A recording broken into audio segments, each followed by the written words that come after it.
미주리주 세인트 찰스. 겉보기에는 평화롭고 이웃끼리 서로 얼굴을 다하는 조용한 마을이었습니다. 그러나 1983년 가을, 한 건의 교통사고가 이 마을의 평화를 무너뜨리기 시작했습니다. 1983년 10월 19일 저녁, 43세의 샤론 윌리엄스는 교회 예배에 가던 중 차량이 도로를 벗어나 도랑으로 굴러 떨어졌습니다. 다음 날, 남편 제임스 윌리엄스는 의사로부터 아내의 뇌 손상이 회복 불가능하다는 말을 들었고 연명치료 중단에 동의했습니다. 현장을 조사한 신참경찰 에드 코플랜드는 무언가 이상하다고 느꼈습니다. 차량 전복이라면 얼굴이나 앞부분에 상처가 있어야 하지만 샤론의 얼굴은 멀쩡했고 치명상은 머리 뒤쪽에만 있었던 겁니다. 그럼에도 당시 결론은 사고사, 부검조차 이루어지지 않은 채 사건은 종결됐습니다. 이유는 단순했습니다. 작은 지역 경찰서에서 교통사고로 숨진 사건에 대해 굳이 부검까지 진행할 필요가 없다고 본 겁니다. 특히 1980년대 초 미주리주 시골 마을에서는 의사의 사망 진단이 곧 최종 결론이 되는 경우가 많았습니다. 사건 현장을 맡았던 신참 경찰 코플랜드는 이상함을 느꼈지만 그의 보고서는 상부에서 사고사로 분류되며 더 이상 진행되지 않았습니다.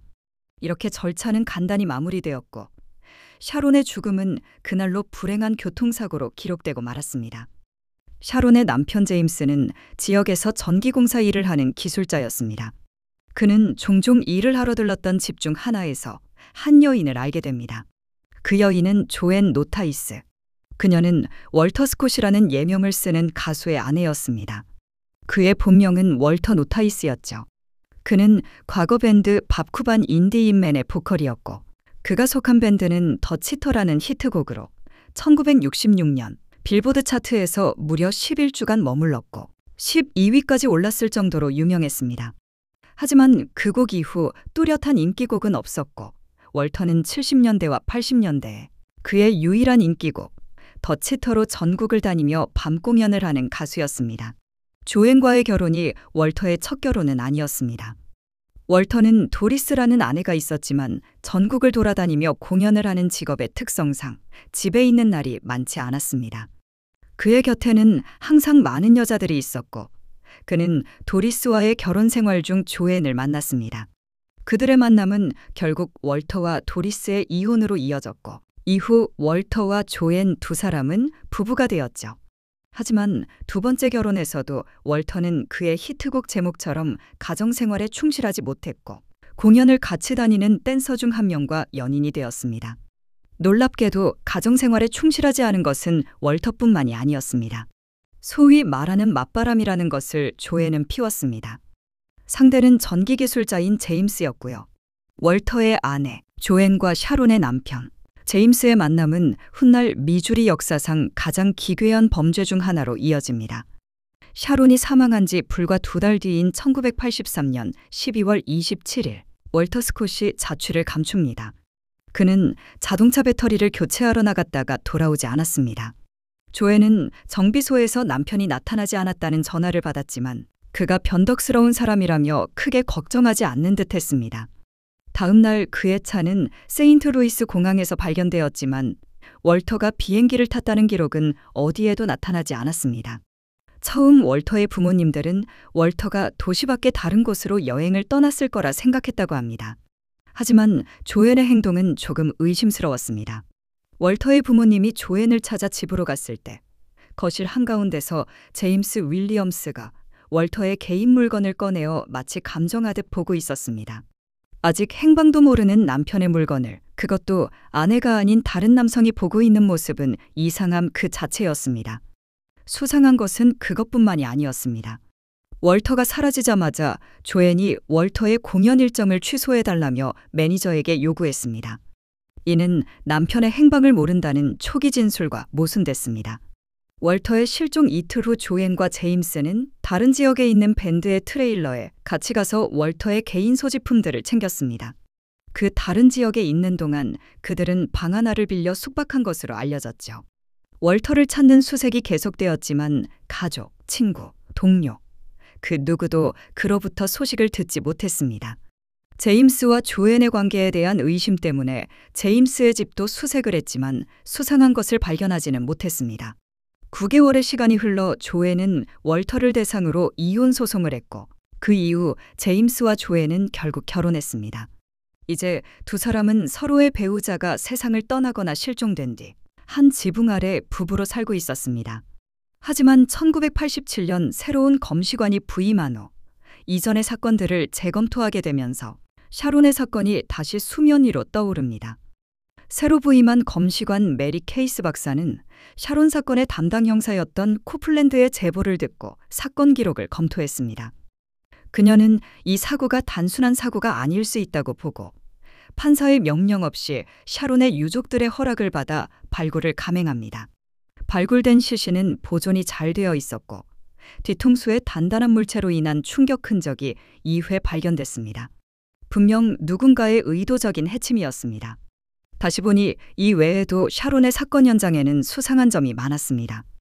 우선 차량은 도로 옆 도랑으로 굴러떨어져 외부 손상을 입은 상태였습니다.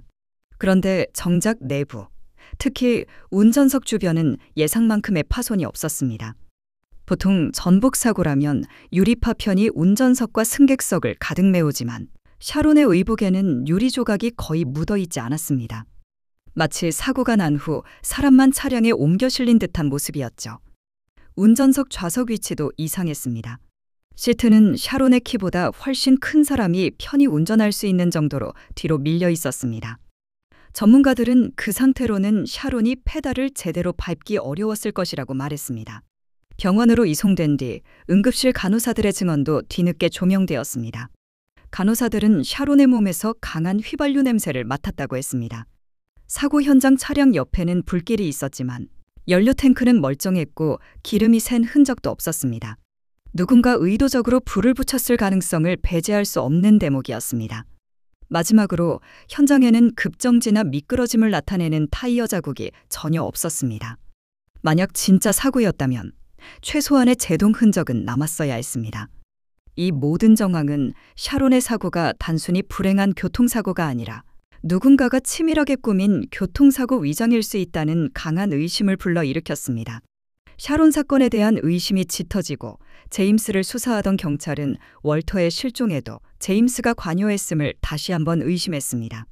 경찰은 제임스의 아들, 제임스 주니어가 플로리다에서 수감 중임을 확인하고 조건부 협상을 시도했습니다.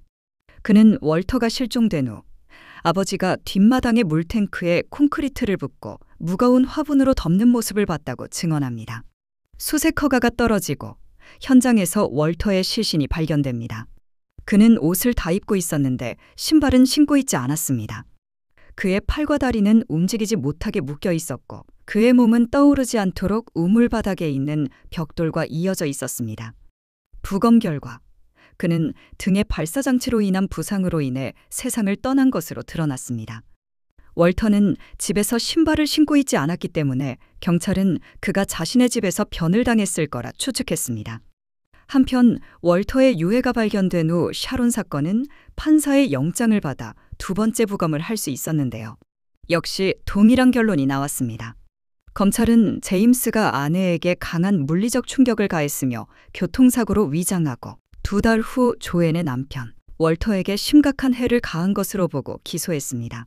샤론의 사고를 위장하고 돌아올 때나 월터의 차를 공항에 두고 올 때에 조력자의 도움이 필요했을 거라 예상했던 검찰은 조앤도 기소하고 싶었지만 조앤에 대한 물증은 없었습니다. 검사는 무리하게 그녀를 기소하는 위험을 감수하지 않고 그녀와 형량 거래를 했습니다. 조앤은 수사 방해 혐의를 인정하고 징역 5년형을 선고받았지만 18개월 후 가석방되었습니다. 제임스는 재판 내내 범행을 부인했습니다. 월터의 실종 당일 사실 자신은 월터가 검은 옷과 검은 모자를 쓴 키가 큰 남성을 따라가는 것을 보았다고 말했습니다. 하지만 왜 자신의 마당에서 월터가 발견된 것인지에 대한 설명은 하지 못했죠. 결국 제임스는 2건 모두 유죄 판결을 받고 종신형을 선고받았으며 2011년 복역 중 72세로 세상을 떠났습니다. 월터 스콧은 생전 단 하나의 히트곡 더 치터로 유명했습니다. 그 노래 속에는 Look out for the cheaters, 바람둥이를 조심하라는 가사가 있었습니다. 아이러니하게도 그 노랫말은 훗날 그의 비극적인 운명을 예고하는 듯한 현실이 되고 말았습니다. 월터 스콧과 샤론 윌리엄스. 이 두 사람이 세상을 떠난 사건 뒤에는 사랑이라 부르기 어려운 은밀한 관계와 욕망이 있었습니다. 오늘은 맞바람이 불러온 두 건의 끔찍한 사건을 소개해드렸습니다. 구독과 좋아요, 알림 설정 부탁드립니다. 지금까지 해외 사건 스토리텔러 한나였습니다. 다음 사건으로 찾아뵙겠습니다. 안녕히 계세요.